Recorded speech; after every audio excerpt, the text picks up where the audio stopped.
যেই ছেলেটাকে হাজারবার বোঝানোর পরেও সিগারেট ছাড়ে না, আপুরা এমন একটা ছেলে পাইলে শক্ত করে ধইরা রাখো।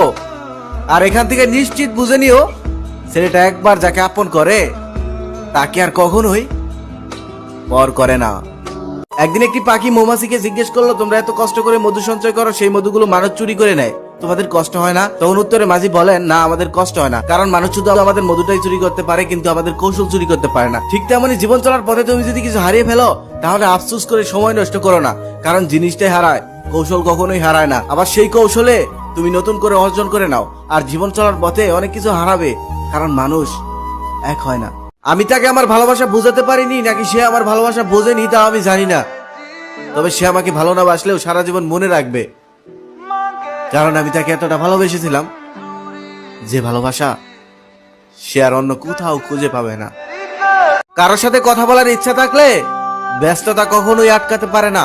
আমি অনেক ব্যস্ত আছি, এই কথাটার মানে হলো আমি তোমার সাথে কথা বলতে চাই না, তুমি আর আমাকে বিরক্ত করো না। কথা আছে, হাত থাকলেই মারতে নেই, মুখ থাকলেই বলতে নেই। এর বাস্তবতা দেখতে চাইলে মুরাদের দিকে তাকাও। কথা আছে, অতি বড় হয়েও না, ঝড়ে ভেঙে নিবে, আবার অতি ছোট হয়েও না, ছাগলে খেয়ে নিবে। এর বাস্তবতা দেখতে চাইলেও মুরাদের দিকে তাকাও। সে অতি বড় হয়েছিল, ঝড়ে ভেঙে দিল, আর এখন অতি ছোট হয়েছে, দেখবে কখন যেন ছাগলে খেয়ে নিবে। কথা আছে, যার জন্য করলাম চুরি সেই বলে চোর। এর বাস্তবতা দেখতে চাইলে মুরাদের দিকে তাকাও। সে যে দলের জন্য এত কিছু করলো, আজকে সেই দল তাকে একদিনের ব্যবধানে